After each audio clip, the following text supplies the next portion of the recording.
L'Exode, chapitre 16. Toute l'assemblée des enfants d'Israël partit d'Élim, et ils arrivèrent au désert de Sin, qui est entre Élim et Sinaï, le 15e jour du second mois, après leur sortie du pays d'Égypte. Et toute l'assemblée des enfants d'Israël murmura dans le désert contre Moïse et Aaron.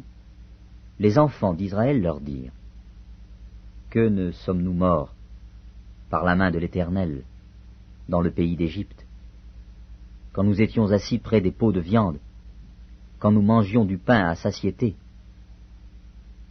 Car vous nous avez menés dans ce désert pour faire mourir de faim toute cette multitude. L'Éternel dit à Moïse: Voici, je ferai pleuvoir pour vous du pain, du haut des cieux. Le peuple sortira et en ramassera jour par jour la quantité nécessaire, afin que je le mette à l'épreuve et que je voie s'il marchera ou non selon ma loi. Le 6e jour, lorsqu'ils prépareront ce qu'ils auront apporté, il s'en trouvera le double de ce qu'ils ramasseront jour par jour. Moïse et Aaron dirent à tous les enfants d'Israël: Ce soir, vous comprendrez que c'est l'Éternel qui vous a fait sortir du pays d'Égypte. Et au matin, vous verrez la gloire de l'Éternel, parce qu'il a entendu vos murmures contre l'Éternel. Car que sommes-nous pour que vous murmuriez contre nous? Moïse dit: L'Éternel vous donnera ce soir de la viande à manger, et au matin du pain à satiété, parce que l'Éternel a entendu les murmures que vous avez proférés contre lui. Car que sommes-nous? Ce n'est pas contre nous que sont vos murmures, c'est contre l'Éternel.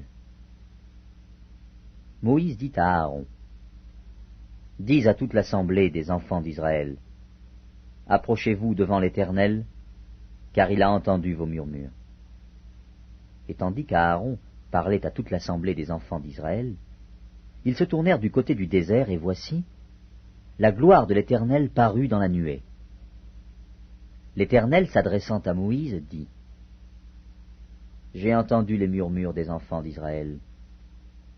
Dis-leur: Entre les 2 soirs, vous mangerez de la viande, et au matin, vous vous rassasierez de pain, et vous saurez que je suis l'Éternel, votre Dieu.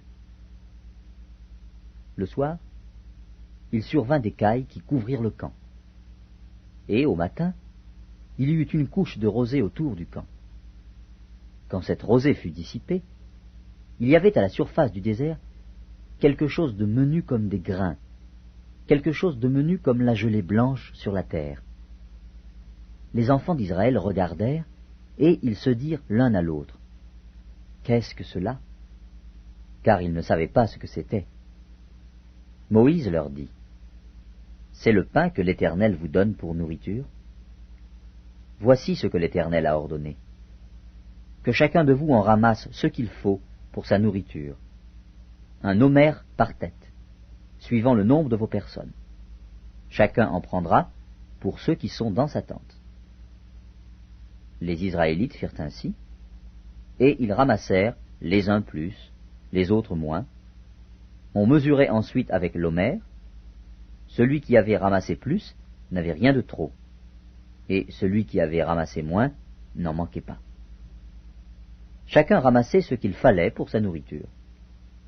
Moïse leur dit: Que personne n'en laisse jusqu'au matin. Ils n'écoutèrent pas Moïse, et il y eut des gens qui en laissèrent jusqu'au matin. Mais il s'y mit des vers, et cela devint infect. Moïse fut irrité contre ces gens. Tous les matins, chacun ramassait ce qu'il fallait pour sa nourriture, et quand venait la chaleur du soleil, cela fondait. Le 6e jour, ils ramassèrent une quantité double de nourriture, 2 homères pour chacun. Tous les principaux de l'assemblée vinrent le rapporter à Moïse. Et Moïse leur dit: C'est ce que l'Éternel a ordonné. Demain est le jour du repos, le sabbat consacré à l'Éternel.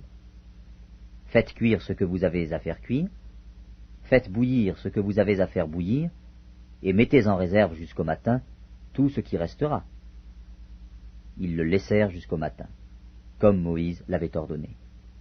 Et cela ne devint point infect. Et il ne s'y mit point de verre. Moïse dit, « Mangez-le aujourd'hui, car c'est le jour du sabbat. Aujourd'hui, vous n'en trouverez point dans la campagne. Pendant 6 jours, vous en ramasserez. Mais le 7e jour, qui est le sabbat, il n'y en aura point. » Le 7e jour, quelques-uns du peuple sortirent pour en ramasser, et ils n'en trouvèrent point. Alors l'Éternel dit à Moïse, « Jusque à quand refuserez-vous d'observer mes commandements et mes lois? Considérez que l'Éternel vous a donné le sabbat. C'est pourquoi il vous donne au 6e jour de la nourriture pour 2 jours. Que chacun reste à sa place, et que personne ne sorte du lieu où il est au 7e jour. » Et le peuple se reposa le 7e jour. La maison d'Israël donna à cette nourriture le nom de manne. Elle ressemblait à de la graine de coriandre. Elle était blanche et avait le goût d'un gâteau au miel. Moïse dit, « Voici ce que l'Éternel a ordonné. Qu'un omer rempli de manne soit conservé pour vos descendants, afin qu'ils voient le pain que je vous ai fait manger dans le désert, après vous avoir fait sortir du pays d'Égypte. » Et Moïse dit à Aaron, « Prends un vase, mets-y de la manne plein un omer, et dépose-le devant l'Éternel, afin qu'il soit conservé pour vos descendants. » Suivant l'ordre donné par l'Éternel à Moïse, Aaron le déposa devant le témoignage, afin qu'il fût conservé. Les enfants d'Israël mangèrent la manne pendant 40 ans, jusqu'à leur arrivée dans un pays habité. Ils mangèrent la manne jusqu'à leur arrivée aux frontières du pays de Canaan. L'omer est la 10e partie de l'épha.